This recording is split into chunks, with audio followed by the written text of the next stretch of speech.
नमस्कार साथियों, एक बार फिर मैं दीपंकर समझदार, चार्टर्ड अकाउंटेंट, आपका दोस्त और बिजनेस ग्रोथ एसोसिएट। हमारे जितने भी प्रैक्टिसिंग साथी हैं, चाहे वो चार्टर्ड अकाउंटेंट हो, चाहे कॉस्ट अकाउंटेंट हो, चाहे कंपनी सेक्रेटरी हो, ये सारे लोगों के लिए बहुत बड़ा अलार्म है। जो कि अभी तक ऐसा लग रहा था कि मैंने कोई सजेशन दे दिया, मुझे कुछ नहीं होने वाला, मैंने कंपनी बना कर दे दी, मैंने आइडिया दे दिया, मुझे कुछ नहीं होने वाला। कहीं अगर थोड़ा सा भी कनेक्टिविटी और प्रूफ निकला कि आपके तरफ से भी कुछ इन्वॉल्वमेंट है, तो आप PMLA मतलब prevention of money laundering act के तहत भी आ सकते हो। और इस पे बहुत बड़ा सजा है और बहुत सारी प्रोसिक्यूशंस हैं, जिसके लिए ये प्रूफ मैं आपको दिखाना चाहता हूँ। मिनिस्ट्री ऑफ फाइनेंस ने ये नोटिफिकेशन जारी किया, आप देख सकते हैं।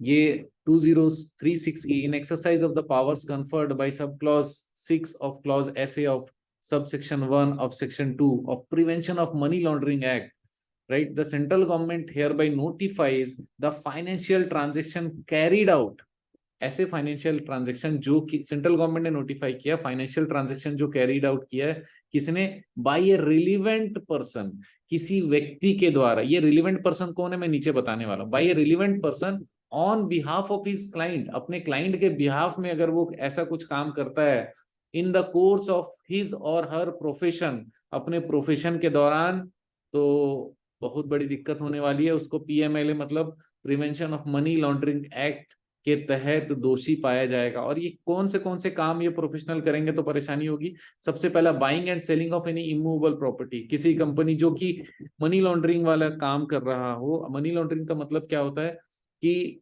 जहां पर रियल बैंकिंग ट्रांजेक्शन ना करते हुए हम लोगों ने एक जगह पर कैश जमा किया और दूसरे जगह पर किसी और जरिए से वहां पर कैश डिलीवर हो गया। एक छोटा सा एग्जांपल ले लो कि मुझे अमेरिका में 10 करोड़ रुपए मुझे अपने बेटे को देने हैं, जो कि किसी भी काम के लिए, लेकिन कैश में देना है, इसका मतलब अनअकाउंटेड देना चाहता हूं। तो यहाँ पर मैंने किसी व्यक्ति को 10 करोड़ दिए, अमेरिका में 10 करोड़ रुपए उनके हाथ में मिल गए, तो इसका मतलब ये हुआ कि बीच में कोई बैंकिंग चैनल आया नहीं, कोई इन्फॉर्मेशन गया नहीं, टैक्सेशन पूरे अवॉइड हो गए, कहीं पर TDS TCS था तो सारे अवॉइड हो गए।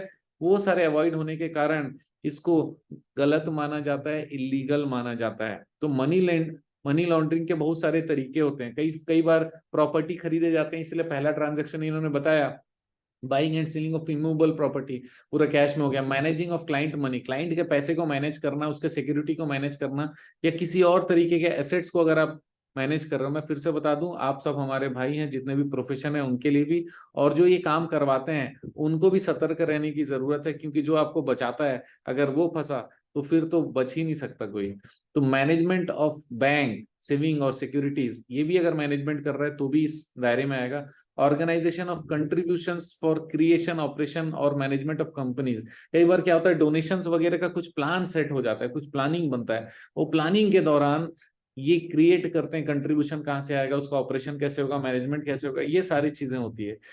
अच्छा, आप ये जानना चाहोगे कि एज ए प्रैक्टिशनर कि हम लोगों को क्या करना चाहिए जिससे ये बच पाए? अगर आपका कमेंट आएगा तो मैं जरूर बताने वाला हूँ, लेकिन आज रूल सुन लो, कमेंट करना जरूरी तो मैं बताऊंगा।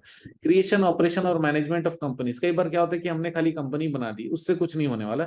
ऑपरेशन और मैनेजमेंट ऑफ कंपनीज बहुत बड़ा पिक्चर है, क्योंकि कंपनी तो कोई भी बना ले, लेकिन उसके बाद में आपके साथ में कोई रिलेशन स्टैब्लिशमेंट अगर करना है तो क्या होगा, कोई डॉक्यूमेंटेशन होगा, आपने फीस लिया होगा अपने खाते में, उसने पैसे दिए होंगे, कुछ एग्रीमेंट्स होंगे, और आपने उनको कोई डॉक्यूमेंट्स बनाकर दिए होंगे, कुछ ईमेल्स होंगे, फोन कॉल्स होंगे, व्हाट्सएप होंगे। ये सारी चीजें स्टैब्लिश करती है कि आपका कनेक्शन है उसके मैनेजमेंट में, लिमिटेड लाइबिलिटी पार्टनरशिप में, या ट्रस्ट में, या कंपनी में, या बिजनेस आपने किसी के बिहाफ में खरीद के दिया, तो ये भी इसी कैटेगरी में आएगा।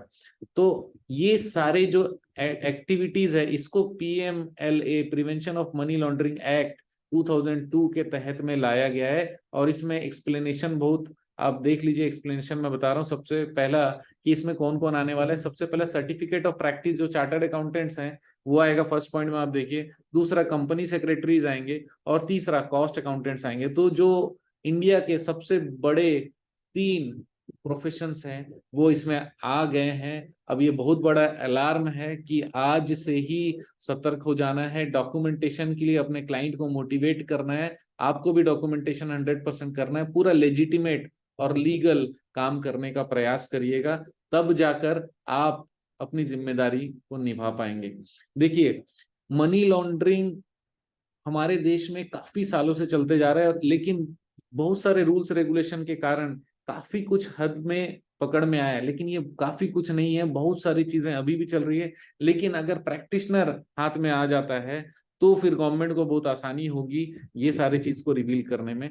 तो मेरा ये कहना है कि कोई ऐसा काम करे ही नहीं जिससे हो जाए परेशानी। तो दोस्तों, आप जानते हैं मेरा मिशन है हमेशा आप लोगों की मदद करना और समय पर सारी जानकारी देना। वीडियो को शेयर करके हमारी मदद करिएगा, बने रहेगा मेरे साथ।